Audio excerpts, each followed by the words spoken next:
My name is Veronica Farmer. In addition to leading the marketing efforts for Wesley Clover, I am your host for Tech Tuesdays.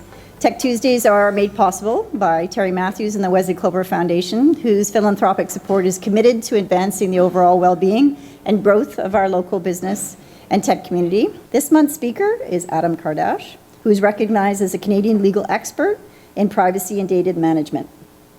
Adam is also the chair of the privacy and data management practice of Osler, Hosselin and Harcourt, and he leads their Access Privacy Thought Leadership Platform.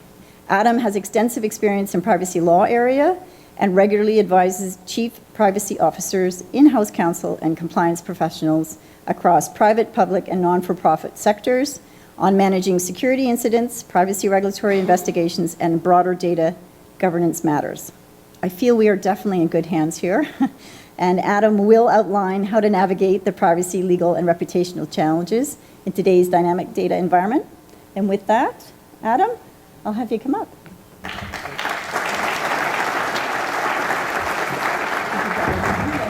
Thank you. Thank you, everyone. And Veronica, thank you very much for the intro. The topic of today, the title of today's session, is essentially the dominant theme of the practice mandates that we're dealing with. As Veronica mentioned, we do a lot of incident response work dealing with critical infrastructure and a whole bunch of different sectors, retail, health, et cetera, on the incident response. But in terms of the advisory practice, in terms of how we address privacy regulatory investigations, especially the multi-jurisdictional ones, but especially the advisory, the topic of this session is really what we're dealing with on a day-to-day basis. And the specific question that we get, not in these exact words, but thematically, and which we've been getting for the past 10, 12, 15 years and growing with intensity, is really how it's framed on the slide. How do you respectfully treat data in a way that fosters innovation, which is absolutely critical, of course, but deal with, mitigate, address what it feels like an absolute explosion of privacy, legal, ethical, reputational risk? That's what we get called on. That's the question we get asked. Not in those exact words, but that's the question we get asked. And when we're posed that question, the starting point is not the law. It's actually over here. It's critical in certain aspects. It's not there. But it's critical to level set on what are driving these issues. That type of query popped for us maybe about 2011, 2012, when we started to hear the word big data. This fluid, amorphous term, it just popped. And around that time, that's when something clicked and you had periodicals like The Economist and even Foreign Affairs speaking about big data. And we've all heard this, now it's cliche, data's the new oil, all this kind of stuff. But that's when it started picking up in terms of the queries, when the phone would ring, the emails we would receive, the conversations we would have, what clients engaged us on. This is when it started popping. We got lots of questions about how do we just tackle this big data thing? Well, the first step in tackling it is understanding, well, what is that? What is it? What are we even talking about? And it's relevant because many aspects of what was then called big data, that term faded, as many folks expected it would, and then analytics was the word that we used, that we heard all the time, and now, of course, it's AI processing. But what the characteristics of what big data is, and here's just one example. We did a literature review, a very detailed literature review, and picked this one as one of the better descriptions. Big data, and you could really just take the word big data and just search and replace and put AI processing. You could just do that right now. It's something you could do at large scale. And we're talking about something where there's a qualitative shift in what's happening. So it's something you could do at a large scale, can't be done smaller. New insights, that's the key. There's a derivative of your raw data, creating new insights, creating new forms of value, the fundamental aspect for innovation. And in a way that doesn't just offer a new product or service, changes markets, organizations, and relationships, and more. Here's another one. There's a think tank we belong to called the Information Accountability Foundation, and Marty Abrams, quite an impactful thinker. And he framed it as like the nature of the environment today is these advanced analytic processes. It makes it possible to basically harness unstructured data. I want to pause for a moment. This is amazing with the unstructured data. We deal with these data security incidents. It's amazing the sheer quantity of unstructured data that there is. But harnessing the unstructured data with the application of analytics, et cetera, all of a sudden, the impossible becomes possible. And this is what we were dealing with. And our clients were calling us, telling us this. This wasn't in the future. And this was back 2012, 2013, in this case, 2014.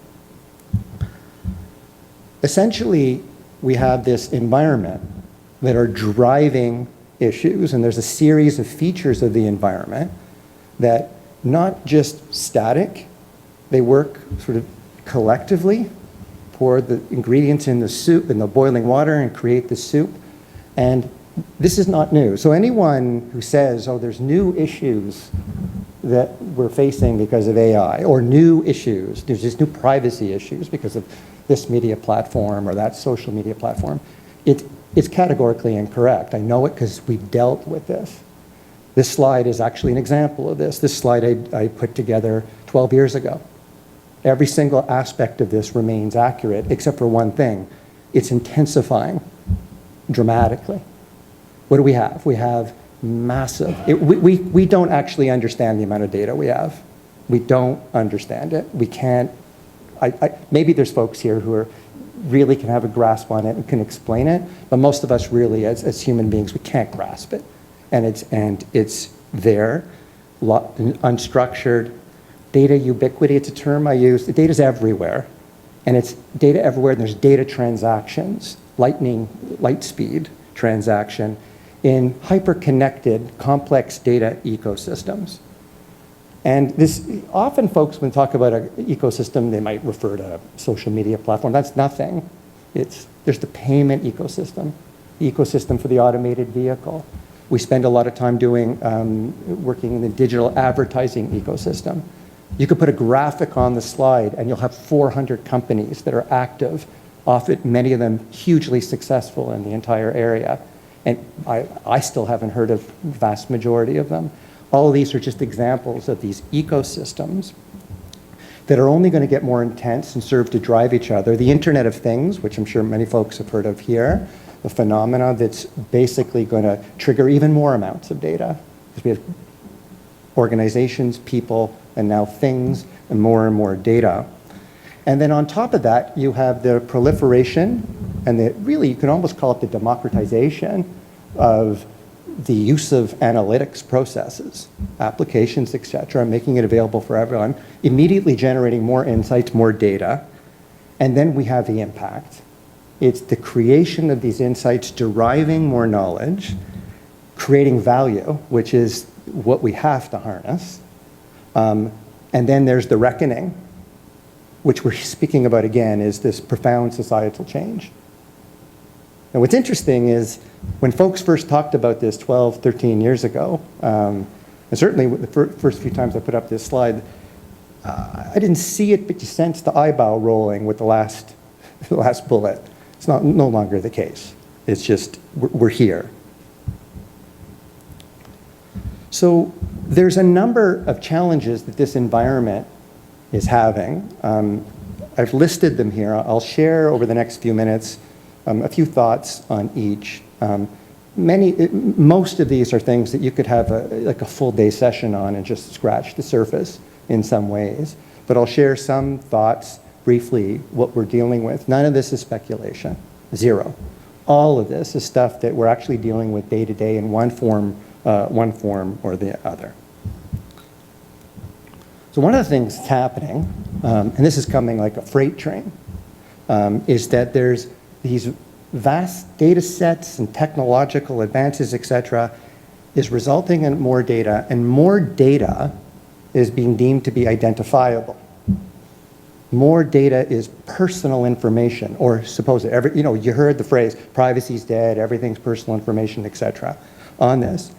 And that is happening, or at least the allegation that it's the case. And what is the real challenge for us to address is that we want to be able to leverage data, and one way to do that to eliminate or certainly mitigate privacy concerns is to anonymize, I put that in quotes, or at least de-identify the data, and it's a challenge. We co-founded an entity called the Canadian Anonymization Network. It's a not-for-profit, which is comprised of many of the largest data custodians in the country.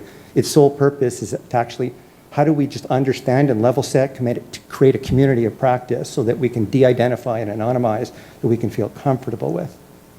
It's a challenge. We've acted on regulatory investigations, including for the use of mobility data in response to the COVID pandemic, where the regulatory authorities just seized on it because the privacy issues associated were quite intense, at least framed. They were actually politicized and weaponized, perhaps, is one way to look at it from one of the political parties, resulting in an investigation on dealing with it. It was all about how do you is that data anonymous? Can we re-identify that mobile thing that was used for the pandemic response for the purpose of doing that? It's a really big challenge. And there are folks who claim that we're sometimes almost experiencing an evaporation about what is personal and what is not personal information, et cetera. That's an open question, but certainly there. There's a tendency, when you think about the word privacy, to think of actually just one law, PIPEDA, the Personal Information Protection Electronic Documents Act, just one law. But that's not the source of privacy obligations. Clients come to us and we go, well, you have basically a wheel of a whole range of sources of guardrails. I don't even like calling them laws, I like calling them guardrails. These are your guardrails for the respectful treatment of personal information. You have the top at noon or midnight, you have the law, and then there's a tremendous amount of jurisprudence already in Canada, regulatory jurisprudence. The regulatory authorities here are quite active. And then on just at 1 o'clock, you have class actions for misuse of data. So the focus used to be that there would be a data incident, plaintiff's counsel would lick their chops because they're going to get a quick payday, launch a class action, and then that's the business. That's not the future, though. The freight train is on alleged misuse of data. And that freight train is going to speed up very, very quickly. We know ChatGPT, OpenAI launches, boom, massive litigation in the US, right? Like it just happens. And you're going to have that in Canada. We have a data litigation focused practice. I'm not a litigator, but in our firm.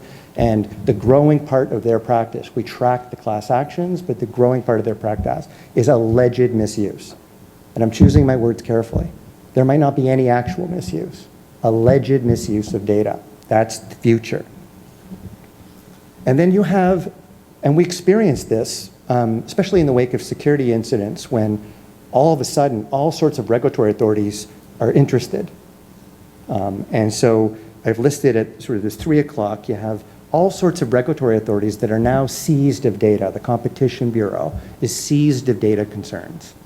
And then financial services regulatory and just different regulators now are thinking, scrutinizing their regulated subjects about their data practices. And in addition to that, you have your promises. Those things that none of you read. We draft them, I don't even read them, I'm just honest, right? Like the privacy statements, those consents. Like I'm honest. How often are you really reading those things? I draft them. It's an existential issue for me. I draft them, I don't read them, right? When I'm participating in this. But those set up rules and promises for how we interact with how many things on our phones, right? Dozens of apps, etc. And there's the common law. And then the real news is going to be, it's at the 7 o'clock, the industry standards, sectoral, self-regulatory frameworks, codes of practice. That's probably where the real juice is going to be, because laws take too long to put together, and it's much better and more helpful, certainly for industry, to create codes of practice, etc. Our agreements with third parties and agreements with customers, etc. So there's a complex web of sources of obligations. But the real juice in the privacy world is something called fair information practices. And to give a sense, some of you might have seen and read the federal privacy statute, PIPEDA, as I mentioned before, and tacked on to the back is this odd little code of fair information practices, and it sets out these principles. That's predicated on OECD principles set forth in 1980, when it was a recognition. Remember, I said it wasn't new. None of this is new. There was a recognition at the OECD level of the importance of trans-border data flows for commerce. So it's critical. And what's really important to recognize is that those fair information practices, the core elements of them, are actually children or grandchildren of UN Declaration of Human Rights, which were promulgated right after what? World War II. What occurred in World War II? One of the most, maybe the worst ever misuse of data by Germany and other countries.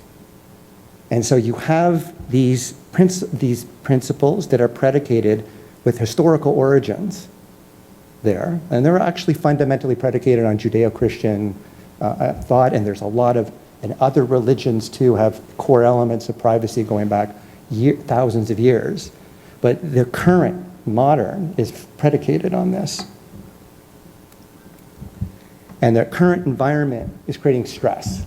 Well, here's very quickly, because again, you can go on, but here's some examples. So there's a very simple rule under Canadian privacy law, federal, provincial laws. Organizations are responsible for the personal information in their custody and control. Couldn't be more simply stated. That alone has created hundreds and hundreds and hundreds of hours work for us, that concept. What does that mean? What does that mean? And what does that mean when you have massive unstructured data sets that we talked about? When regulatory authorities say, well, one way to have accountability is to create an inventory. Just go make a list. What do you have? And classify it. Good luck. Like that's a big challenge. And then further challenge with the data ubiquity. And then and you see this now, and I have one of my colleagues, Matt Wanford here, I know he's involved with this regularly. When you're negotiating contracts, one of the things that are popping now are questions about, well, wait a second, who's responsible for the data when and there? Are you a data controller? Are you just a service provider? What rights do you have with that data? Who owns the data? Are you co-account? Are you jointly responsible? Oh, if so, what happens when this happens, et cetera? And these things take a long time. Sometimes they're very simple to organize. Sometimes they're getting more and more. And as organizations recognize that data, again, is that critical asset, what do they want? They want the rights to use the data. So all of a sudden, these become the focus of the conversations. And sometimes they can go on for a considerable amount of time, given what's at stake.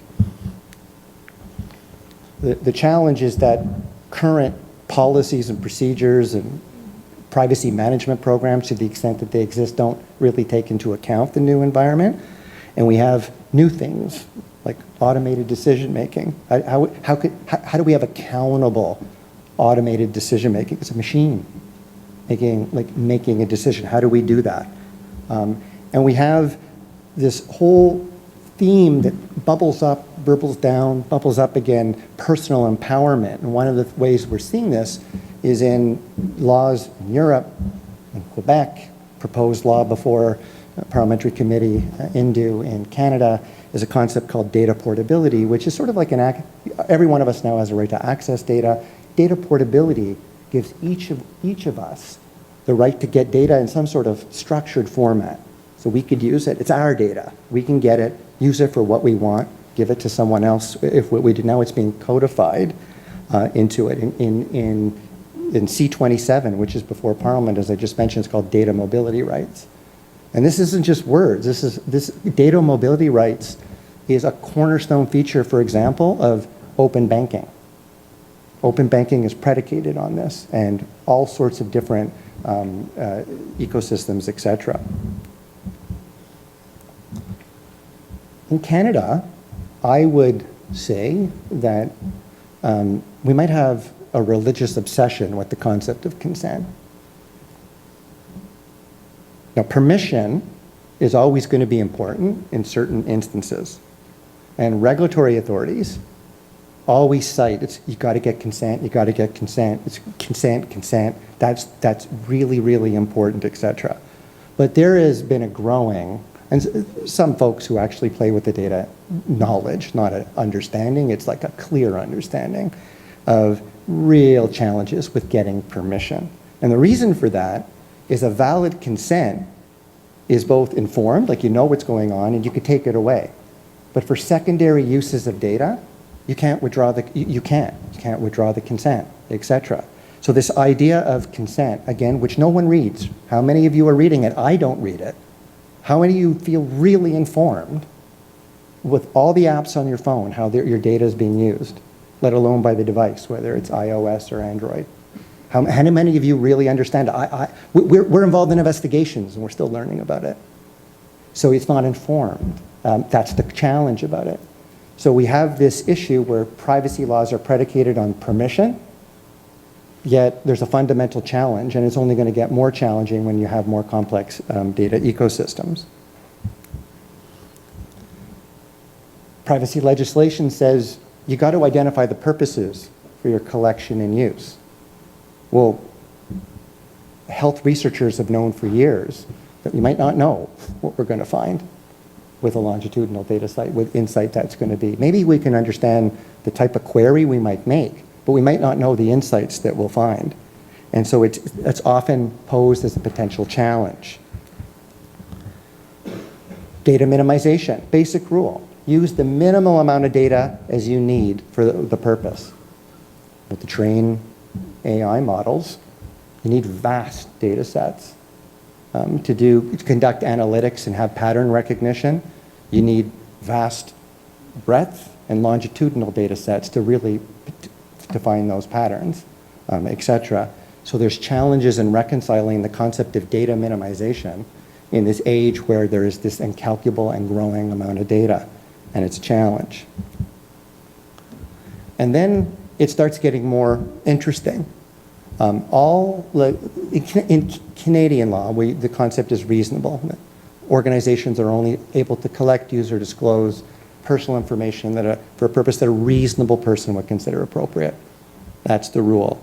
And so what you have now is, with all the concerns about this and the focus on trust and the focus on respectful treatment of data, you have ethical considerations being injected into what is reasonable. Is it ethical?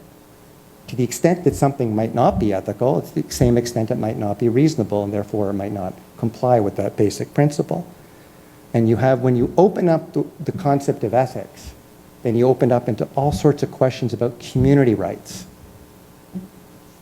impact on stakeholders, etc. And that's challenging because it's new for many folks to sort of consider. Transparency and notice we talked about already. There's just a challenge. I think it's going to be more and more challenging, mostly because the type of processing that's taking place, the type of technology is so complex. How do you actually provide notice that's meaningful? There's a standard that you've got to shoot for the grade 6 literacy rate for what would be meaningful notice so that folks could understand for all sorts of different reasons. Those of us who are involved in drafting these things, that's challenging. It's very, very challenging. Lack of real estate, the complexity of it, and then new things like how do you have transparency about algorithms? What about explainability? Like we're just, this is new. This is all new. I've spoke already about the safeguarding threat, but if you have an environment where there's that much data, there's that much more of a risk. And we get the calls on these multifaceted data extortion attacks and other types of crisis for companies, and it's a real challenge. And I think with the sheer volume of data and the complexity of the flows and the intermediaries that are involved, et cetera, I think we're going to be seeing more and more new types of information security threats, perhaps more systemic in nature, just given how complicated different environments are. Certainly the threat actors are very sophisticated and increasingly so. And then we have really things that have been burbling around for a while, but it's sort of, now we're grappling with them. What happens if the way we process data has some sort of discriminatory effect? Maybe it's perceived as unfair. Will certain automated decision-making result in a limited choice for certain groups or exclusion of others? And then there's always surveillance. Now, surveillance, the concern is never new. It's always been around, but it's popping again because there's this suggestion, depending on the context, of these non-transparent profiles of every single one of us in this room being created. Rightly or wrongly, correct or incorrect, that's the perception that's there. And that makes us uncomfortable when you think about it along those ways, creates issues, creates challenges. And when we talk about surveillance, it is used for sometimes very legitimate purposes, like counterterrorism purposes. But at the same time, the vast amount of data that's used raises privacy concerns. We've had several mandates that have arisen in the wake of September 11th due to the use of data for legitimate purposes. What could be more legitimate than public safety? Yet there's still privacy concerns, and it's a tough balance. So how do you address these challenges? It's not easy, but my sense, at least, just from what we're dealing with and the interactions with different stakeholders, including decision makers, is that ultimately organizations are going to be judged not by whether they're perfect or not. Every single organization will make a mistake and cross their fingers it's not going to have huge impact. But they'll be judged by stakeholder perception of the rigor in which they respect the data. Are you really doing it seriously? Are you really treating it respect? Are you a good company, organization, where something went wrong because bad things happen to good companies, or was there a fundamental disrespect how you were treating the data? You see that on the more well-crafted plaintiff's claims. That's what sort of thematically they're at. So the antidote to that, the defense to that, is the proactive establishment of some sort of trust model. And the trust model seems to be, the common themes are evolving data governance, meaningful data stewardship, an expansion of a continuous of concept of data impact assessments, not privacy impact assessments, but assessments, and continuous improvement of those systems to address those challenges. And just very, very briefly, what does that look like? Well, again, there's the policy. And the paper's not worth, it's not worth anything, not even worth the words on it if it's not operationalized. But you have to, the words matter, and you have to structure it, and you have to operationalize it. But you would have a governance program addresses life cycle of the data, and it's not just personal information, it's data. And it has this integrated approach where it takes into account privacy governance, information security governance, enterprise risk, and you can expand this, business continuity, concepts of resilience, et cetera. And the more sophisticated organizations that we deal with have this structure in place where it's like that. And some of them are doing interesting things, expressly contemplated that the entire thing is premised on trust, expressly contemplated, speaking about the concept of corporate values and transposing that into something called data values and operationalizing those data values. Right? And during questions, I'm happy to give an example of one where we had, it was the best example I had of a Silicon Valley enterprise that actually operationalized that. And you'll see data stewardship, impact assessment, different, real focus on anonymization and de-identification, and continuous improvement. It's a living, breathing thing. So those documents sitting in the drawer that no one's looked at for, those won't even be helpful even if there's a regulatory investigation. Like, they won't. It's going to have to be operationalized and something into a living, breathing thing. My sense is that data stewardship might be the most important. Maybe I'm naive, but you get a great group of people, different perspectives, great skill sets around the room, good things happen. And data stewardship is a more formal way of really having that, and people taking ownership. It's cross-functional skill set. You're institutionalizing the ownership of risk. It's not the lawyer's issue. It's not the chief privacy officer's issue. It's not the CISO's issue. Every business unit owns their risk. It's there.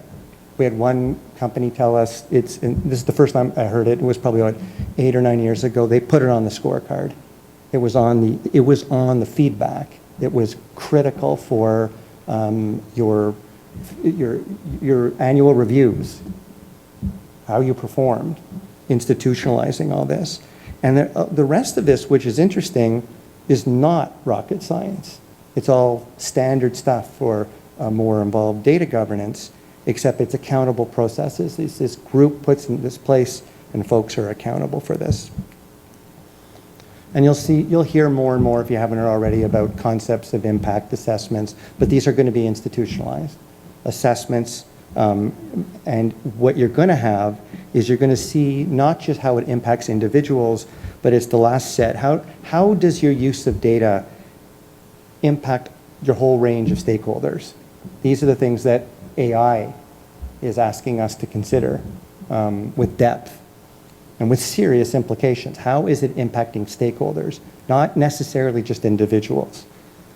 And I just listed a non-exhaustive list of that.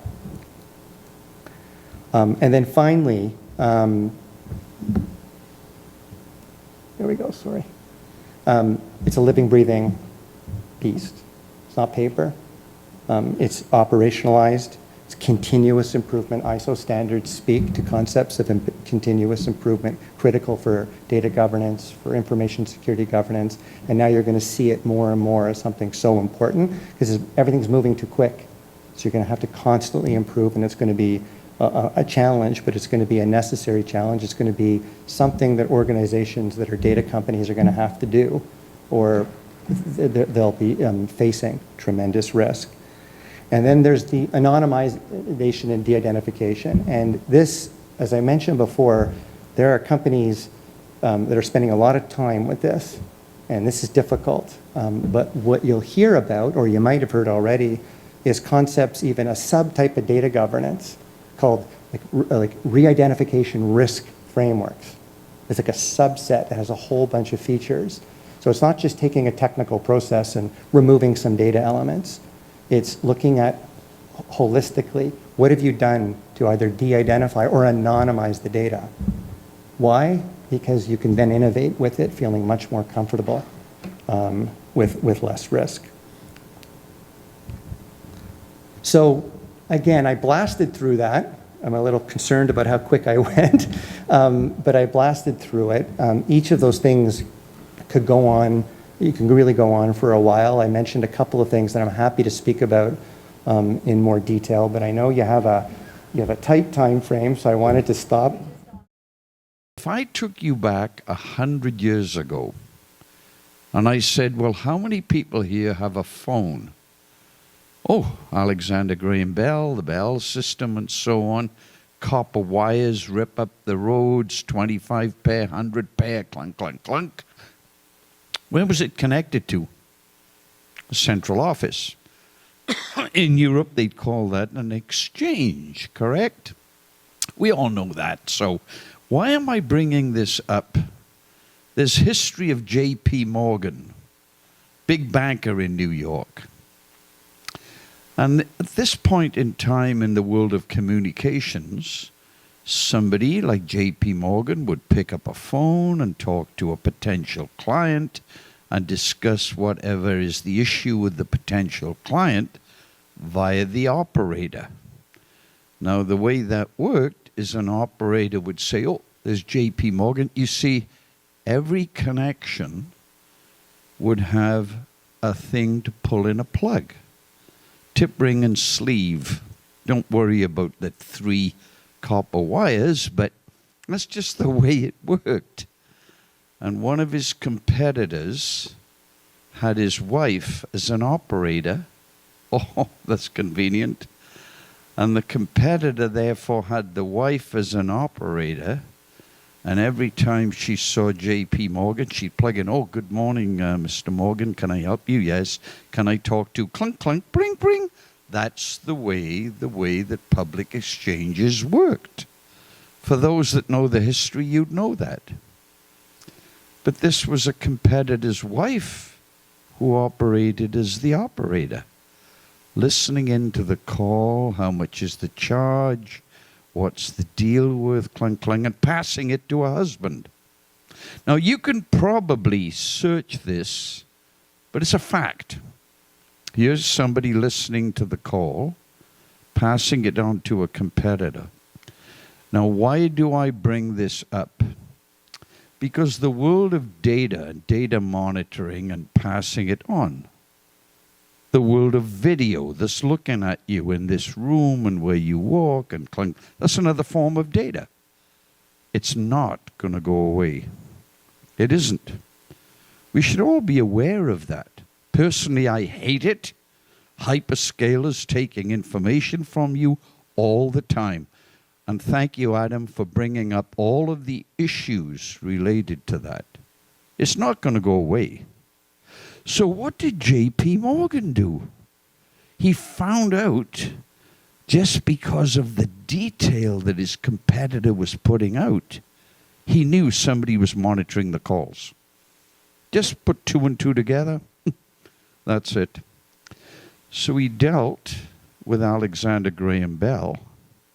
And this time, it wasn't via the operator. They invented a thing called private lines. So now when he wanted to talk to a client, they'd arrange to have copper wire all the way to the potential client. Then the discussions weren't via the operator. That started the world of corporate private line. Now, I could go down this track a little further, and you find, good God, like the number of times streets had to be ripped up to put copper wire in to public exchanges with operators. Good morning, can I help you? Whoa, now true, it then went to something a little more automatic with rotary dials. We can all kind of look at that history. Then somebody look at the statistics and they say, good God, like 90% of the calling is going into a central office and back to the office and the company we work in. 90%. Why do we keep ripping up all the streets and putting copper wire in? Good God, they say, well, why not have a private exchange? That later was a private automatic exchange. So the information was actually held within the company. The discussions didn't go via operators. They were office to office, person to person in the company. I think this next stage is going to upset a lot of people. Too much data being collected. So the world is going to flip away from the hyperscalers to what was like the world of public exchanges that moved to PBXs. Companies are going to find they don't like their data being collected. People are going to find they don't like their data collected. Where do you live? Where do you sleep? Where do you buy? Where do you travel? Where are your friends? Like on and on and on. It's not good enough in this world. It's very tough on governments to know how the hell to handle it. Because everybody's got a mobile phone. and the mobile phone tracks where you are. So I think the world is going to flip. A little bit like the world of public exchanges is going to flip to PBXs. It's going to change from the world of cloud to the world of the edge compute, where connections are between companies and their clients direct, not via cloud-oriented things. History will tell you, people are just not going to put up with it. So the next big thing for me will be edge compute and connecting edges, making sure companies and their data and the people that work there are protected. Just my wicked thoughts. First of all, thank you very much for coming to this Tech Tuesday event. I think it's good for people to connect and talk about things that's going on in the world of tech for Canada. And Adam, a great presentation tonight. Thank you very much. Please give him a big hand.